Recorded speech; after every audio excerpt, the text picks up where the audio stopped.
Good morning, my dear student. So today we'll learn mathematics subject. In mathematics today we'll start a new chapter, chapter number 5. The name of our chapter is Shapes and Designs. Okay, so see here, starting of the chapter, one activity is given, make a clapper. Okay, how to make a clapper? So यहाँ पे आपको step wise पूरा दिखाया है कि अगर आपको clapper बनाना है तो कौन से स्टेप्स आपको फॉलो करने पड़ेंगे। सो फर्स्ट आपको इस तरीके का एक पेपर ले लेना है जिसको आपको बीच में से फोल्ड करना है। नेक्स्ट यहाँ जो फोल्ड है सेकेंड स्टेप में उसको डबल फोल्ड करना है, उसको दूसरी बार भी यहाँ फोल्ड किया हुआ है। नेक्स्ट उसके बाद थर्ड फोर्थ जो स्टेप्स आपको दिए हैं उसमें यहाँ पे उसको अगेन आपको फोल्ड करना है और फोर्थ स्टेप में जो यहाँ पे फोल्ड है उसको बीच में से आपको मिडल में से इस तरीके से फोल्ड करना है। फिफ्थ स्टेप में आप उसको बीच में से जो पार्ट निकलेगा सो लास्ट में आप वो बीच वाला पार्ट उसको खींच के आप आगे निकालोगे और फिर उसको सिक्स स्टेप में आपको कुछ इस तरीके का दिखाई देगा और लास्ट में जब उसको आप हिलाओगे तो उसमें से पटाख करके आवाज़ आएगी। सो ये हो गया आपका क्लैपर। सो आपको एक्टिविटी घर पे करनी है कि क्लैपर जो है वो आप घर पे पेपर से बना के एक्टिविटी करोगे। Now next page, see here, have fun with shapes, colour the clown following direction given below. Okay, so यहाँ पे आपको दिया हुआ है, देखो पिक्चर में यहाँ पे क्लोन दिया हुआ है, बट ये क्लोन किसको यूज़ करके बनाया, डिफरेंट शेप्स यूज़ करके पूरा क्लोन बनाया हुआ है। सो इसमें आपको क्या करना है, कलर करना है, बट ऐसे ही कलर नहीं करोगे। जहाँ जहाँ क्लोन का ट्रायंगल दिया है वो सारे ट्रायंगल्स में आपको रेड कलर करना है, सारे स्क्वायर्स में आपको येलो कलर करना है, सारे रेक्टेंगल्स में आपको ब्लू कलर करना है और सारे सर्कल्स में आपको ग्रीन कलर करना है। फर्स्ट आपको आइडेंटिफाई करना पड़ेगा सारे शेप्स। ओके, सी यहाँ पे आप देखोगे यहाँ पे हो गया सर्कल, यहाँ पे हो गया ट्रायंगल, यहाँ पे हो गया रेक्टेंगल। ओके, सो इस तरीके से पूरा क्लोन जो है उसको आप पहले ऑब्जर्व करो, सारे शेप्स जो है उसको आइडेंटिफाई करो and then you have to colour. जो अगर ट्रायंगल है तो red, rectangle then blue, square then yellow colour and circle green colour. Okay, so इस तरीके से डिफरेंट शेप का जो कलर मेंशन करके दिया है वही कलर वो शेप में आपको करना है। So this activity you have to do in your maths text book. Okay, क्योंकि टेक्स्ट बुक में क्लोन आपको ड्रॉ करके दिया हुआ है। Now next page number 62, see here, how many triangles are there in the following figures? Okay, so total 3 figures are given. So first we have to observe the figure and then we have to find out the triangle in the particular figure. So first we'll see this one. See here, first triangle, second one, third one and fourth one. Okay, so ये 4 triangle तो आपको दिखते ही है। Next one यहाँ पे आप देखोगे सो 5, 6, 7 and last one यहाँ पे 8 ट्राइंगल्स तो आपको दिख ही रहे हैं कि जिसमें आपको पता चल रहा है कि ट्राइंगल है। इसके अलावा भी यहाँ पे है ट्राइंगल। सो 8 के बाद अब देखो 9 नंबर का ट्राइंगल आपको कहाँ पे बनाना है। सी ये जो बिग ट्राइंगल बन रहा है थोड़ा, सो ये आपका हो गया 9 नंबर। सेम ये साइड पे आप देखोगे सो ये आपका triangle 10 number.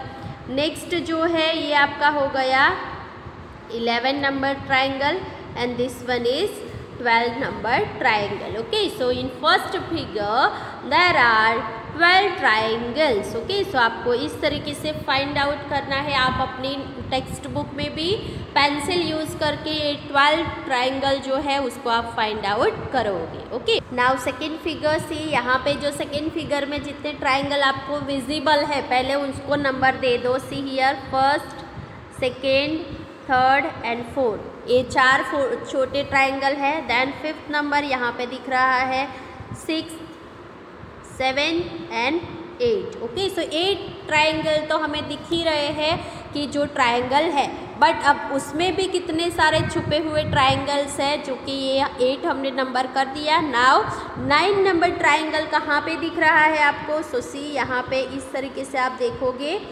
9 number, opposite side में सेम 10 नंबर। ओके, सो 9 10 हो गया। नेक्स्ट 11 बनाना है, तो ये लाइन अभी आपकी ब्लैंक है, तो यहाँ पे आपका हो गया ये 11 number triangle. Same opposite side में आपको देखना है, ये हो गया आपका 12 नंबर का ट्रायंगल। सो ये आपका हो गया 12 नंबर तक। नाउ 13 नंबर आपको कहाँ पे बनाना है? तो देखो यहाँ पे ए लाइन ब्लैंक है, ए लाइन ब्लैंक है। ओके, सो ये आपका हो गया 13 नंबर ट्रायंगल। यहाँ से इस तरीके से मैच करोगे, सो 13 नंबर ट्रायंगल।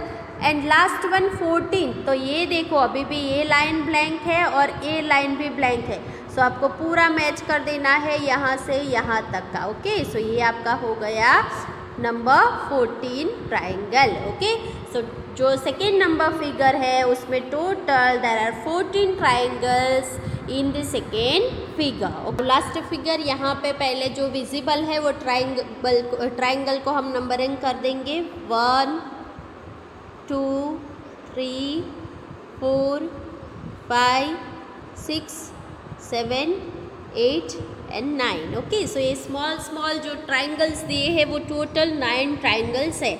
नाउ इसमें भी जो ट्रायंगल अभी छिपे हैं उसको हमें फाइंड करना है, तो ये 9 नंबर आपको याद रख लेने हैं।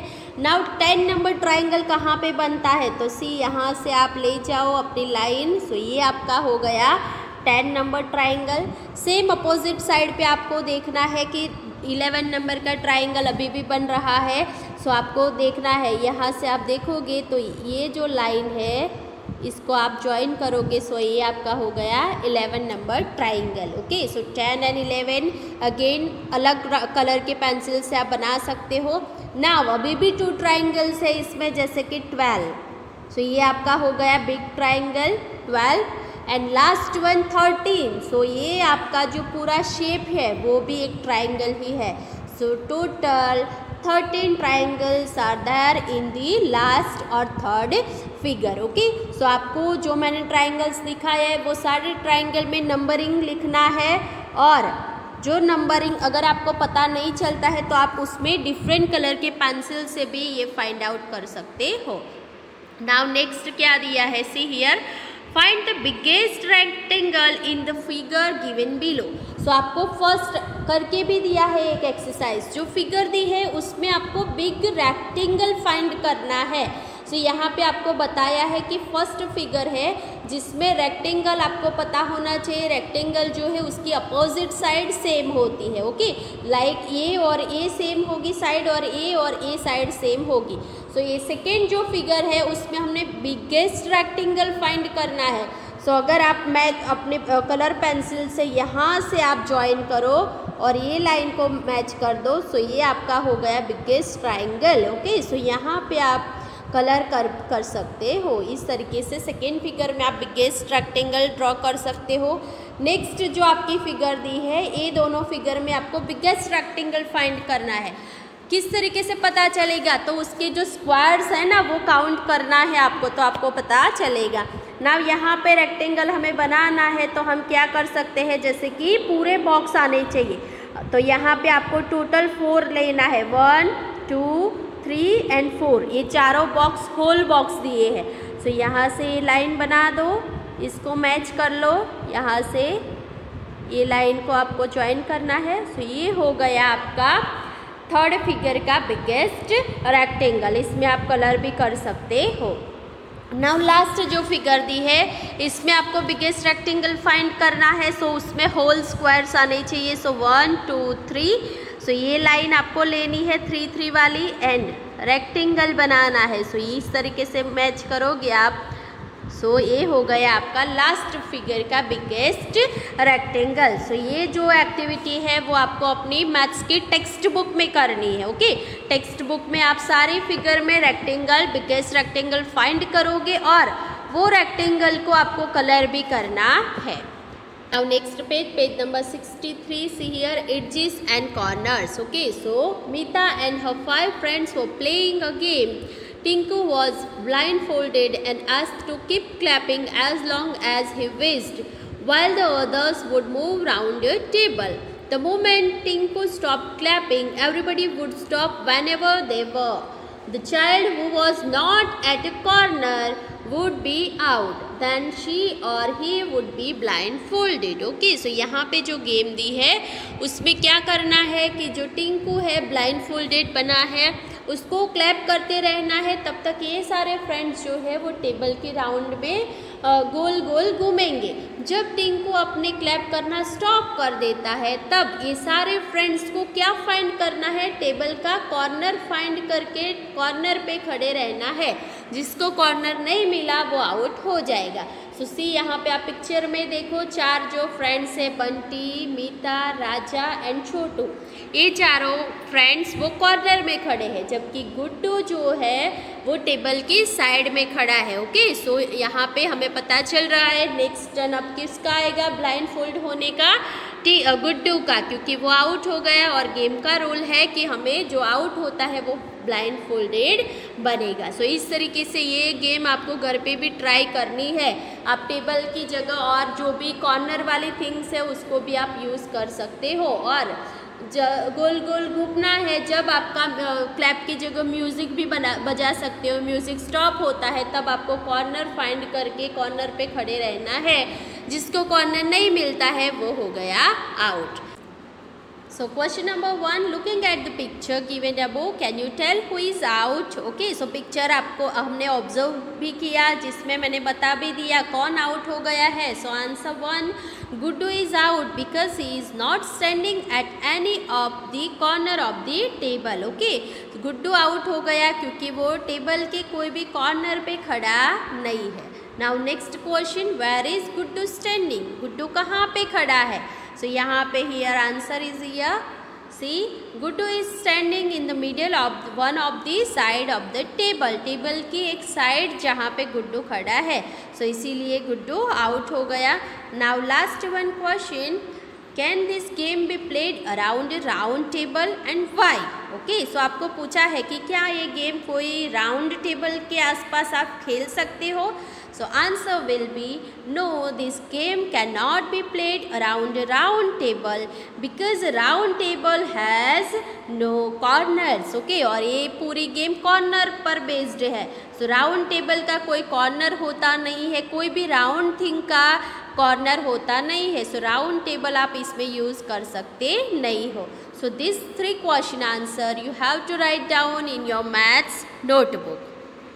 Many things around us have straight edges. For example, यहाँ पे जो पिक्चर दिखाया है उसमें जो थिंग्स है उसके एज कैसे है, स्ट्रेट एज है। पहले तो आपको पता होना चाहिए कि एज मीन क्या, तो यहाँ पे लाइन बना के आपको बताया है। जैसे बुक है, बुक की ये जो साइड होती है जिसको आप हाथ लगा के देखोगे तो आपको पता चलेगा, इसको आप बोल सकते हो बुक का एज। ओके, सो ये जो है वो स्ट्रेट एज दिया है। सेम यहाँ पे चेयर का भी आप देखो, ये जो उसकी साइड है उसको आप बोल सकते हो एज। नेक्स्ट यहाँ पे काइट है, सो ये जो है उसका वो एज हो गया। सो ये सारे कैसे एज है, स्ट्रेट एज वाले ऑब्जेक्ट यहाँ पे दिए हैं। नाउ से यहाँ पे आप देखोगे other things have curved edges. For example, curved edges वाले यहाँ पे कौन कौन से एग्जाम्पल्स हमें दिखाए हैं।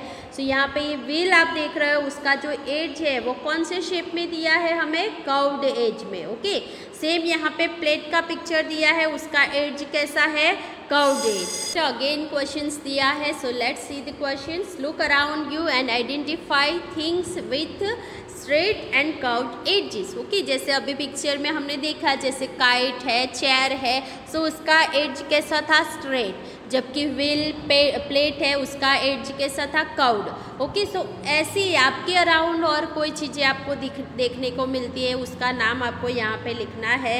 So see here is the answer. Answer number 1, a book, an eraser and a page have straight edges. Okay, so ये सारे बुक ऑब्जेक्ट आपने देखे ही है जिसके एज कैसे होते हैं, straight. Next cylinder, a pen and a ball have curved edge. Okay, cylinder भी आपने देखा है, पेन भी देखी होगी और बॉल भी देखा होगा। सो इसका जो एज होता है वो कैसा होता है, कर्व्ड एज होता है। Now question number B, see here, do the things with straight edges have corner. क्या जो स्ट्रेट एडजस्ट वाले थिंग होते हैं उसके कॉर्नर होते हैं? So see here question answer number 2, yes, thing with straight edges have corner, क्योंकि जो स्ट्रेट एज होता है उसका कोई ना कोई कॉर्नर तो बनता ही है। आप ऑब्जर्व करने के लिए रियल थिंग को आप देख सकते हो, जैसे कि बुक है तो बुक का दोनों स्ट्रेट एजेस हो गए तो एक कॉर्नर वहाँ पे बनेगा ही। Okay, now third number, do the things with curved edges have corner. जो कर्व्ड एजेस वाली थिंग होती है उसके कॉर्नर होते हैं क्या? सो उसका आंसर होगा नो। यहाँ पे देखो, no things with curved edges do not have corner, क्योंकि कर्व्ड एज जब होता है सो वो सर्कल हो जाता है। ओके, सो वहाँ पे कोई भी कॉर्नर हमें देखने को मिलता नहीं है, जबकि जो स्ट्रेट एज होता है सो 2 स्ट्रेट एज ऐसे मिल जाएंगे, सो आपको यहाँ पे कॉर्नर देखने को मिलेगा। कर्व्ड में कोई भी कॉर्नर हमें देखने को मिलता नहीं है। Last number question, try to find things which have both straight and curved edges। Okay, so यहाँ पे आपको ऐसे थिंग्स फाइंड करनी है जिसके दोनों एडजेस हो, जिसमें दोनों एडजेस आ जाते हो, स्ट्रेट एज भी आता हो एंड कर्व्ड एज भी। सो अगर आपके घर पे पेंसिल है उसको देखोगे तो पेंसिल का जो पार्ट होता है ये वाला पार्ट स्ट्रेट होता है, जबकि जहाँ से आप उसको छीलते हो तो ये वाला पार्ट जो होता है वो कर्व्ड होता है। ओके, सो यहाँ पे आप लिख सकते हो पेंसिल। नेक्स्ट वन ऐसे कौन सी थिंग है? सो पेंसिल के अलावा हॉकी स्टिक जो होती है। ओके, हॉकी स्टिक में भी आप जहाँ से उसको पकड़ते हो वो उसका जो पार्ट है वो स्ट्रेट होता है, बट आगे से वो थोड़ा कर्व्ड होता है। ओके, सो इस तरीके से आप हॉकी स्टिक होती है, सो ये उसका कर्व्ड हो गया और ये उसका स्ट्रेट पार्ट हो गया। नेक्स्ट नाइफ, नाइफ का भी दोनों पार्ट होता है, नाइफ का आगे का पार्ट देखो तो वो कर्व्ड होता है और यहाँ से वो स्ट्रेट होता है। ओके, सो इस तरीके से नाइफ भी उसमें आ सकता है। नेक्स्ट कैप्सूल, जो आप टैबलेट लेते हो, ओके, टैबलेट में भी कैप्सूल जो होती है उसमें यहाँ पे आप देखोगे तो ये स्ट्रेट एज हो गया और ये कर्व्ड एज हो गया। ओके, सो यहाँ पे आप लिख सकते हो pencil, hockey stick, knife and capsule जो है जिसके स्ट्रेट एज भी है और कर्व्ड एज भी है। Activity time, take a rectangular sheet of paper, count its corner. Okay, so आपको एक रेक्टेंगुलर शीट ऑफ पेपर लेना है, उसके कॉर्नर्स काउंट करने हैं। सो यहाँ 1, 2, 3 एंड 4, उसके टोटल 4 कॉर्नर्स यहाँ पे हो रहे हैं। सो ये आपकी स्ट्रेट, कुछ भी इसमें हमने फोल्ड नहीं किया है। सो टोटल रेक्टेंगुलर शीट के कितने कॉर्नर है यहाँ पे? 4। Next, now fold one of its corner. अब यहाँ पे आपको दिखाया है उसका एक कॉर्नर अगर हम फोल्ड कर लेते हैं उसके बाद हमें कॉर्नर्स काउंट करने हैं। तो देखो यहाँ पे 1, 2, 3 एंड 4, ये तो हमने काउंट किए ही थे, सो 4 तो है ही, बट और भी बड़े हैं कॉर्नर। यहाँ पे 5 नंबर ये देखो और यहाँ पे 6 नंबर। सो टोटल एक कॉर्नर फोल्ड करने के बाद हमें कितने कॉर्नर्स मिलते हैं? Total 6 corner. सो यहाँ पे how many corner does it have now? So after folding 1 corner हमें कितने कॉर्नर्स मिलते हैं? 6 corner. How many corners will you get by folding? Okay, यानी कि फोल्डिंग करने के बाद, एक कॉर्नर फोल्ड करने के बाद आपको कितने और ज़्यादा कॉर्नर्स मिले? सो हमें 4 तो थे ही, सो कितने बढ़े हमारे पास? टोटल 2 कॉर्नर हमारे पास बढ़े। ओके, नाउ नेक्स्ट यहाँ पे क्या दिया है? अगर जो शीट है उसके आपने यहाँ 1 कॉर्नर फोल्ड किया, उसके जैसा सेम यहाँ पे सेकेंड कॉर्नर भी फोल्ड कर लो तो आपको कितने वहाँ पे कॉर्नर मिलेंगे? सो यहाँ 6, सारी जगह आपको 2 ऐड करते जाना है क्योंकि 2 ही कॉर्नर बढ़ते हैं। ओके, सो 6 यहाँ पे और एक कॉर्नर हमने फोल्ड किया, सो यहाँ पे 7 एंड 8 कॉर्नर मिलेंगे। अगर 3 कॉर्नर्स हम फोल्ड करते, एक कॉर्नर भी हमने फोल्ड कर लिया, सो और 2 कॉर्नर बढ़ जाएंगे, सो 10 कॉर्नर मिलेंगे। और लास्ट में एक कॉर्नर भी हमने फोल्ड कर लिया, सो टोटल हमें 12 कॉर्नर मिलेगी। आपको 2 कॉर्नर ज़्यादा बढ़ाने हैं। देखो यहाँ पे फोल्ड हो जाएगा तो ये कॉर्नर बढ़ेंगे ही। ओके, सो इस तरीके से ये एक्टिविटी आप खुद घर पे ट्राई करोगे तो आपको और ज़्यादा आइडिया आएगी। ओके, सो ये एक्टिविटी आपको घर पे ट्राई करनी ही है। Now next C नंबर दिया है, can you fold this paper in such a way that it has only 3 corner, you are allowed only 2 folds. Okay, so ये एक्टिविटी खुद करोगे आप। घर पे पेपर ले लो और उसको आपको 2 ही टाइम फोल्ड करना है और उसके 3 कॉर्नर्स आपको बनाने हैं। ये याद रखना है, ओनली 2 फोल्ड्स में 3 कॉर्नर्स आपके होने चाहिए। सो ये पेपर से आप एक्टिविटी घर पे ही करोगे। Repeat the activity with a square sheet of paper. Same 2 fold बनाना है आपको, बट अब कैसा पेपर लोगे आप? स्क्वायर शीट लोगे। ओके, यहाँ पे हम रेक्टेंगुलर यूज़ किया था, यहाँ पे स्क्वायर शीट से आपको ये ट्राई करना है। नेक्स्ट वन यहाँ पे दिया हुआ है एक table. Now see here, look at the following table and take write the name of the thing that have corner. Also count the number of edges and corner in each of the item. Okay, so आपको पूरा table draw करके ही दिया है, सब लिख के भी दिया है, आपको सिर्फ फिलअप करना है। First here given name of things, whether it has corner, number of edges and number of corners. Okay, so यहाँ पे पहले दिया है डाई। ओके, सो जो डाई है उसके कॉर्नर्स होते हैं। सो यस, यहाँ पे देखो ये जो है उसके कॉर्नर्स है सारे। So right answer here yes. Number of edges, so जो एड्ज होता है डाई के, टोटल कितने एड्ज हो गए? सो 12 एड्ज होते हैं उसके, और कॉर्नर सो उसके यहाँ पे लिख के ही दिए हैं। नेक्स्ट वन आइटम ऑब्जेक्ट है बॉल। सो जो बॉल है उसको कोई कॉर्नर होगा नहीं, क्योंकि वो राउंड शेप में होता है, कर्व्ड उसका एड्ज होता है। So here whether it has corner, answer is no. अब उसका जो कॉर्नर नहीं है उसका कोई एड्ज ही भी नहीं होता है। मैंने आपको सिखाया जो सर्कुलर ऑब्जेक्ट होता है उसका कोई एड्ज भी नहीं होता है, इवन उसका कोई कॉर्नर भी होता नहीं है। Next one eraser. Eraser whether it has corner, so eraser आप देखोगे उसका कॉर्नर होता है। So right answer is yes. Number of edge, same dice के जैसा ही होता है, बट ये स्क्वायर होता है, वो रेक्टेंगुलर होता है। So here answer is edge of eraser are 12 and number of corner same 8। Okay, next egg. Egg जो होता है वो भी कर्व्ड शेप में होता है। सो उसका भी कोई कॉर्नर नहीं होगा, न ही कोई उसका एड्ज होगा, इवन उसका कॉर्नर भी यहाँ पे नहीं होगा। शीट ऑफ पेपर, ये तो ऑलरेडी हमने अभी ही पढ़ लिया। So whether it has corner, answer is yes. Number of edges, so उसके टोटल 4 एड्ज होते हैं एंड 4 कॉर्नर होते हैं। अगर आप स्ट्रेट ही रखते हो, जब फोल्ड करोगे तो उसके कॉर्नर एंड एडजेस बढ़ते जाएंगे, बट ऐसे ही पेपर शीट लेते हो तो आपको वो कॉर्नर एंड एडजेस 4 ही रहेंगे। ओके, सो ये जो क्वेश्चन है आंसर आपको लिखना है अपनी नोट में। Now next here, in the following figure tick right those which have corners. Do this figure have curved line. आपको क्या करना है कि जो फिगर दी है उसमें से राइट टिक किसको करोगे? जिसके कॉर्नर है उसको ही आपको राइट टिक करना है।